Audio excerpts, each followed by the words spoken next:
Spontaneous speaking video 86.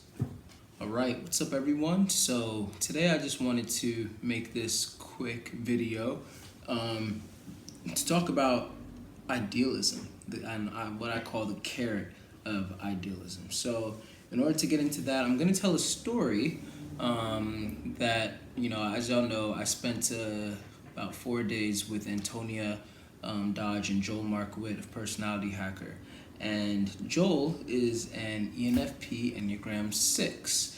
And one thing that I realized, and I'm pretty sure he wouldn't mind me sharing this, is, they're very open, and I don't think this is like personal or anything.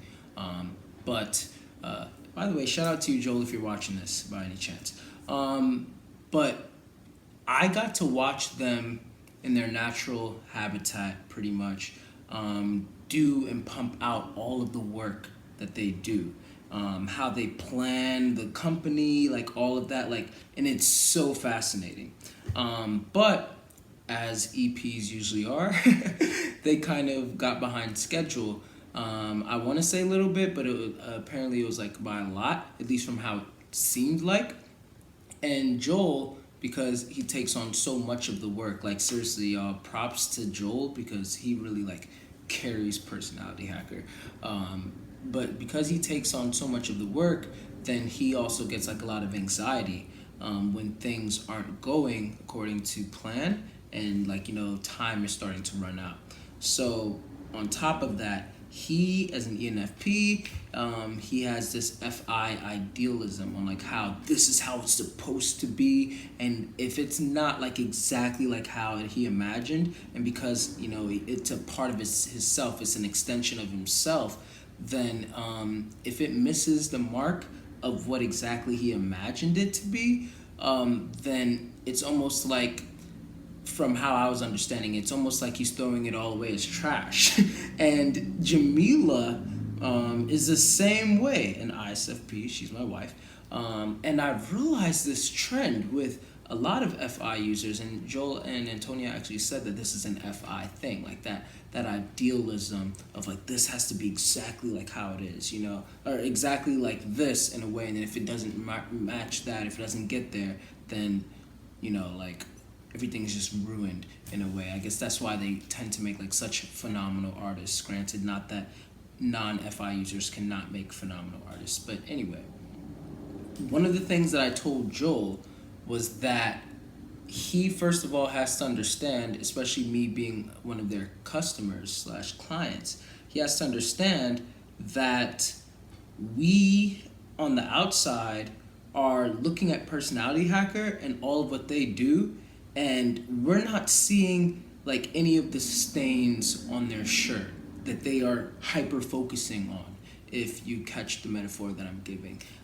It seems as if Joel sees it as all right, we have to show up with this completely white shirt that's stainless and all of that. This is how I'm imagining it. That's kind of the goal. That's what we're shooting for.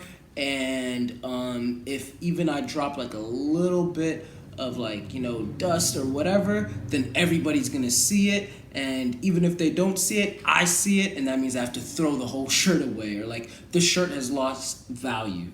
But what I was explaining to him was we don't even notice that, or even when we do, we don't care, because we're still okay, yeah, you have that, but that's still a really great shirt. That shirt is way much better than majority shirts that are out there. Let's look at what other typology, business site, all of that out there is pumping things out, in my opinion, as well as Personality Hacker is with the podcast and all of the profiler training content, et cetera, et cetera. And I'm not here to necessarily endorse them, that's not my secret agenda, but I'm just saying, in light of that, seeing how high that they've achieved things, and how well that they're doing, I think that that's saying a lot in and of itself.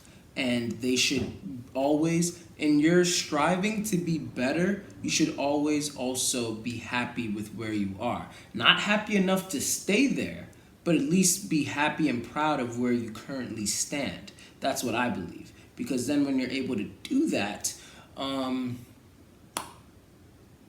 you allow yourself to have patience with where you currently stand, while you're also allowing yourself to progress forward into where you should be going, into the vision that you actually have.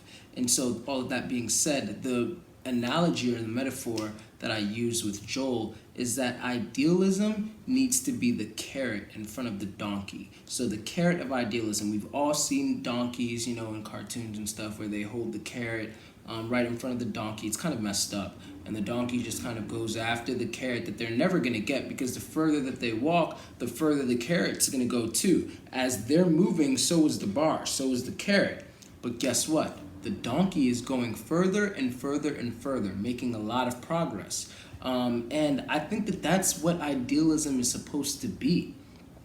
We are supposed to have enough idealism only to the point where idealism should be the fuel that keeps us going and allows us, there's that quote, shoot for the moon. Even if you miss, which you most likely will, then again, that's a huge target.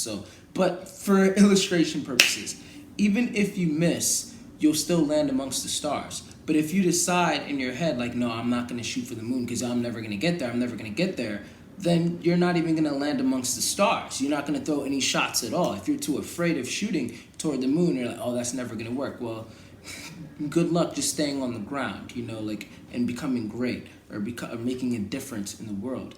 Now, in the same light, those who shoot for the moon and are hyper idealizing and like, yeah, when I get to the moon, all of that, they tend to do very well, but then they don't give their work enough credit because they keep on missing the moon. And even though they're landing amongst the stars, then it's like, no, but I didn't get the moon. And it's like, yo, find balance.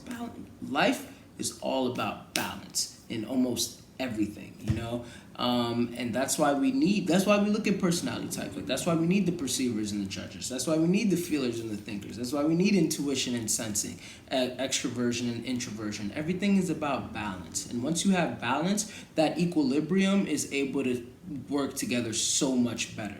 So when you have balance with idealism and realism, when you have balance with being able to see where you want to go versus also appreciating, that's the word I was looking for, appreciating where you are right now, then I think that that's the best kind of balance to have, because you're not out of motivation and fuel to get to where you need to go. But at the same time, you're also not out of that, you're also not being complacent in the place that you're in right now.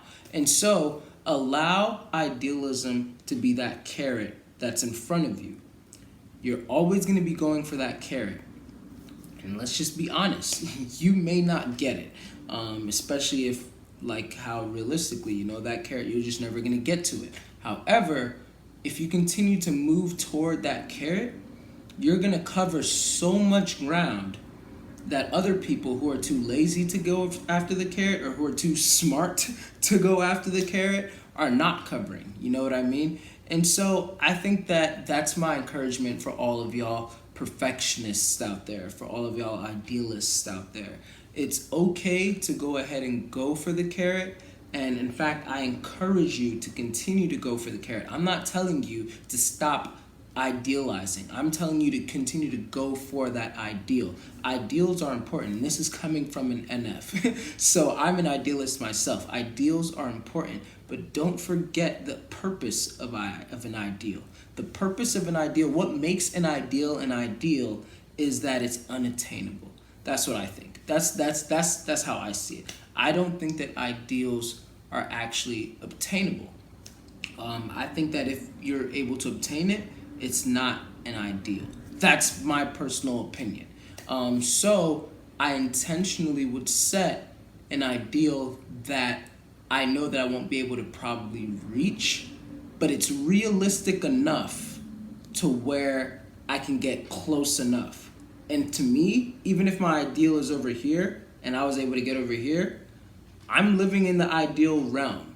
Because the closer that I get to the ideal, the further the ideal is going to keep on going. And that's how you get amelioration, that ability to better yourself, the ability to better Well, my iPad just ran out of space for a moment, so, but I was wrapping up anyway. Thanks for watching. That's my spiel for today.